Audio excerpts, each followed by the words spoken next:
my very good friend, the Honorable Member of Parliament. He needs no introduction to you all. And after he taking over as a Member of Parliament in this region, I think there's been a lot more vibrancy in the city of Pune, in the surroundings, with his festivals of international reputations. Mr. Suresh Kalmandi ji, in fact, he has been saying that I have come, this is my second visit to Pune. This is, of course, my fourth visit in the last 2 years. And in the last visit, the Pune Marathon, which I participated, it was a peculiar marathon for me. I had flagged off the marathon, ran the marathon, gave away the prizes, received prizes also.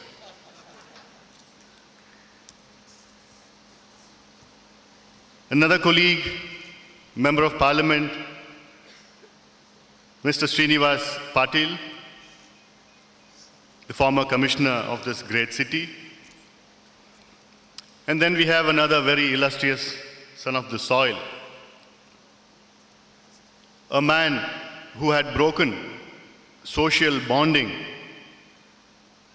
and come up to such a level of international repute, very revered by my Prime Minister Dr. Manmohan Singh, an economist, a sociologist, and of course, the Vice Chancellor of this great university of Pune, Dr. Narendra Jadhav ji, Joint Secretary in my department, Mr. Shiv Basant ji, Dr. Laverkar, Dr. Daifode, Dr. Jathale, Dr. Vasu, Dr. Chaube, other dignitaries on the stage, and the distinguished delegates who have come from far across not only India, but across the globe to attend this wonderful second Ayurveda Congress, International Congress. Students, faculty, members of this great university, friends, ladies and gentlemen. I wish you all a very good morning, and I'm very happy to be here amongst you for the inaugural ceremony of this second International Congress on Ayurveda, and of course the expo, which is to be followed. I'm very proud to be associated with this function. In fact, Honorable Member, Mr. Srinivas Patil had been saying that the government take some note of the things happening in our Indian system of medicine. Even though I am a modern system doctor, or you call allopathic doctor, MBBS, in the last 2 years, I have attended more Ayurveda and Siddha functions than the modern system functions. This shows my interest personally and as part of the government of India that our system, our Indian system of medicine, one of the oldest systems in the world, as old as our language, as old as our tradition, the food we eat, the dress we wear, the habits we follow, is part of our Indian system. I don't think any other country in this world has such a rich system as we have in India. And we should all be very proud to have had such a system. We should protect our system. We should imbibe it into every individual in this great nation, and so that our future youngsters should follow the system, not only in India, but the world across. Now, coming back to Pune, whenever I come to Pune, first I become jealous, because we haven't had such a city back home in Tamil Nadu. And immediately I'm very proud, because this is one of the jewels of this great nation. And I'm doubly proud to be here today in this great university, which is one of the oldest in the world, one of the biggest in the world, and one of the most active universities in the world. And I'm very, very proud to be here in this great university. Of course, like Dr. Vasu had said earlier, Ayurveda, Siddha, both are our own systems. Before coming to this function, I was discussing with the Vice Chancellor about, we look up to the Western world for our day-to-day existence. Like you said, anything we have it here, it has been founded either it in America or Europe or Canada or Australia, whether the microphone I'm speaking, the watch I wear, or the bottles here, anything, the cameras, everything we are dependent on the Western world, the developed world. But then we have our system. It is our system. Our forefathers founded this system. They had followed this system. And it is our bounden duty to propagate the system, inherit and propagate the system. And we should all be very proud of our culture and our system. And this system, we all know that it is more a preventive, a promotive healthcare aspect, which, in fact, my Prime Minister, Dr. Manmohan Singh, after taking over, he's been insisting that the government, the health ministry, have to take more preventive steps rather than wait for things to happen and then take more of curative steps. And what better way than to take up our own rich systems, Indian systems. And we all know it's a very cost-effective system. And that is why last year my Prime Minister inaugurated the National Rural Health Mission. This NRHM, we call it National Rural Health Mission, is one of the biggest programs in the health sector in the last 50 years. And we are integrating both the modern and the Indian system at the root level, at the primary health center level. We are going to have 2 doctors, one a modern system and an Indian system doctors at the PHC level. We are opening out dispensaries, we are rolling out more medicines. In fact, the state which I come from, Tamil Nadu, we have a system called Siddha. And we have in the primary health centers in Tamil Nadu, we have under one roof, we have 2 counters, the allopathic counter and then the Siddha counter. And the queue, people waiting to get drugs, are 4 times bigger in the Siddha counter than the allopathy counter in Tamil Nadu. So this shows the popularity of our Indian system, not only in our country, but again globally. In the last year and a half, I have got about 11 delegations, and out of 11, about 8 were health ministers themselves from different parts of the world coming to me, asking me personally and as part of the government of India to propagate our Indian system like Ayurveda in their country. These countries, well, countries like Chile, Argentina, Germany, Hungary, and of course some other Sri Lanka, neighboring countries like Sri Lanka, and Afghanistan wanted it, Bangladesh. So a lot of countries are taking note of our system. And coming back to the plant-based medicine, of course today people are orienting more towards from a synthetic base to a natural based. And what better way than a plant-based? America today, 30% of their medicines are plant-based and is increasing every single day. When we say 30% of the medicines, it's a huge amount. And that's why we need to standardize our procedures, our formulations, our pharmaceuticals. We have a good manufacturing practices, good clinical practices, good laboratory practices. We are enforcing it, insisting on it. We are funding the industry to have more standardization. In the last few months, we have had issues on heavy metals and contaminants in Canada and the US and the UK. That is why now we have co-opted in consultation, in coordination with industry to have more standardization. In fact, not only of the medicines, but then we need standardization of our treatment procedures, of our treatment protocols, which I feel that the University of Pune could go a long way in helping the government out in how we go about on our treatment protocol and our modules of treatment, which is easier way for it to be globalized and it can be easily propagated because we need science-based evidence. These things which we follow are time-tested. It has been there in existence for 2,000, 3,000 years. We know the importance of it, but then the global community should know. That is why we need scientific validation of not only the medicines, but the treatment modules. That is why the government of India is gone on an ambitious project called the Golden Triangle Project with the Indian System of Medicine Department in my ministry. Then we have the CSIR, and of course the ICMR, Indian Council of Medical Research. All 3 are going together. We put in about 120 crores so that we could scientifically validate all our procedures, which will have global acceptance.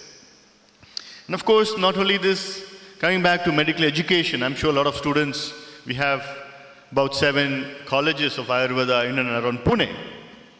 And we need to have more quality education. We are trying to not only standardize the medicines and the pharmaceutical and treatment modules, we are trying to standardize our councils also.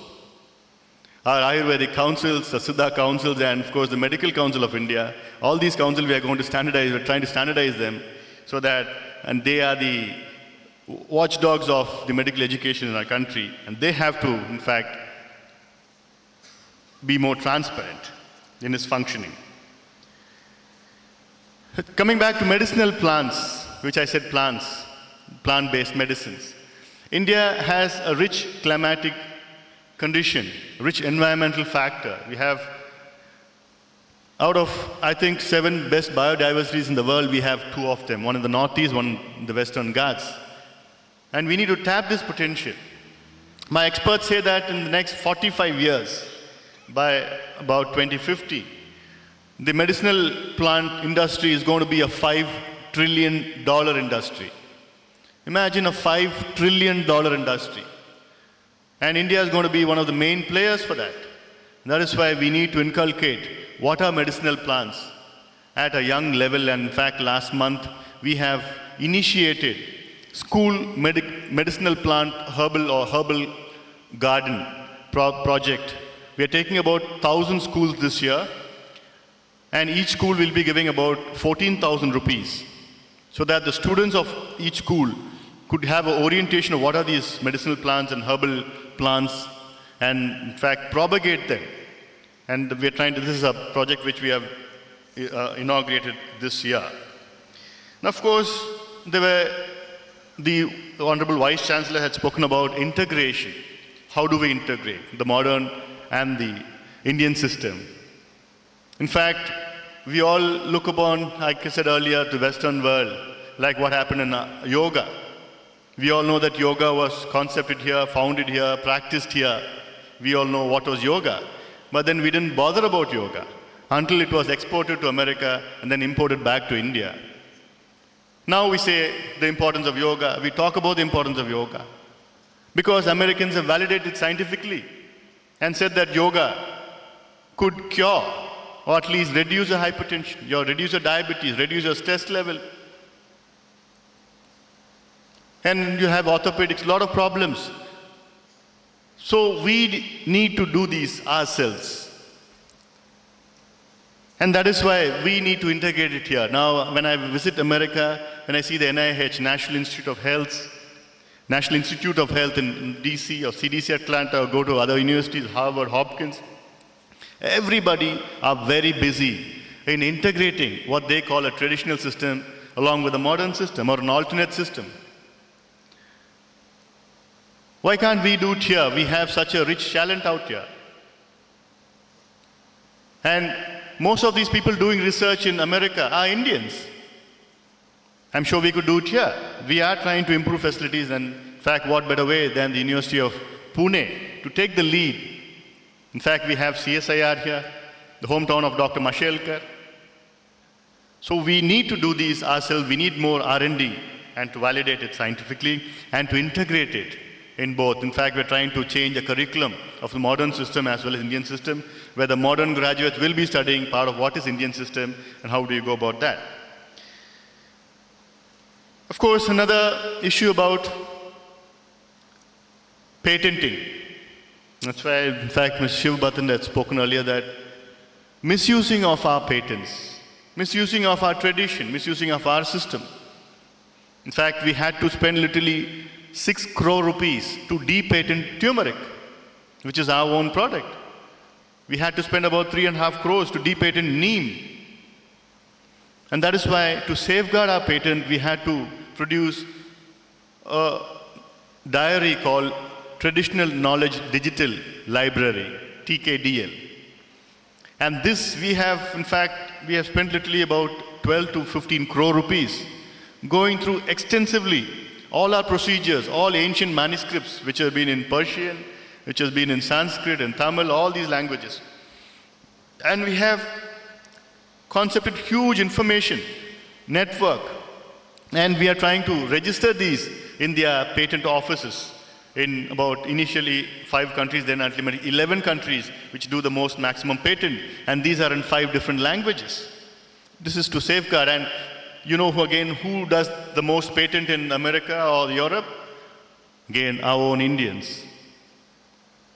So we need to do this. Another thing which has been happening in our country is medical tourism, or a concept called wellness tourism. Till 10 years ago, we had patients going to the Western world for treatment. Now it has all changed, it's been reversed now. We have patients, hundreds of thousands of patients coming from Europe, coming from Canada, United States, Australia, Middle East, coming to India for treatment. And good thing is not only patients are coming, my doctors are coming back. Doctors who have gone there 20, 30 years ago, now they are coming back in India in the hundreds because they have a huge opportunity here. How do we call it? Medical tourism. Part of it is medicine, part of it is tourism, and the part of a tourism is regeneration therapy. We have this Panchakarma treatment, Ayurveda, all these clinics, wellness clinics we have. So we are combining all that. Now we're giving medical visas who all want to come to India for treatment. And another thing which I want our people here, we have, literally we're going to have about 3,000 delegates who have come from different parts of the world. I want you to go into scientifically, do more R&D. We'll be supporting you on the research aspects. And we need more newer drugs, new plant-based drugs for diabetes. Diabetes, India is already the diabetic capital of the world. India is the cardiovascular disease capital of the world. India is soon becoming a cancer capital of the world. And India will become a mental health illness disease capital of the world. So these are something which we are going to have for the next 40 years. We are going to have problems on the chronic diseases, and definitely we need to have more of these plant-based drugs and any Ayurvedic drugs for these. I'm sure there must be drugs already in existence, but we need scientific proof for that. We need to validate that. We need to do more molecular-based research on that and to bring it out. And that's why, and for global acceptance on that. And a little comparison, which I was wanted earlier about China and India. China have a system of traditional Chinese medicine, we call it TCM. And they have a singular drug, which they package it such in a nice way that it's globally accepted. We have a complication of drugs in medicine. We have literally about 40 plants in a drug pattern, whereas China, they patronize just a single, like a ginseng, which has been globally accepted. We have this ashwakantas and all that. We could definitely propagate this in a big way and package it so nicely as to sell it. And in fact, China, they have captured literally about 27% of the world's market, whereas India is about less than 2%. There we have a huge potential, and I'm sure we have a long way to go on that. And due to conferences, congregations like this, which is not only on an educated pattern, not only for the manufacturers, in fact, issues like this we need to discuss, and I'm sure the Ayurveda, second Ayurveda Congress, International Congress, will discuss on topics like which I have been mentioning, how we could go about validating scientifically for global acceptance. With these words, I wish the delegation all the very best in its deliberation. And once again, I'm very happy to be here to inaugurate this Congress. And also, I'm very proud that this Congress is happening in the great University of Pune. Wish you all the very best. Thank you very much.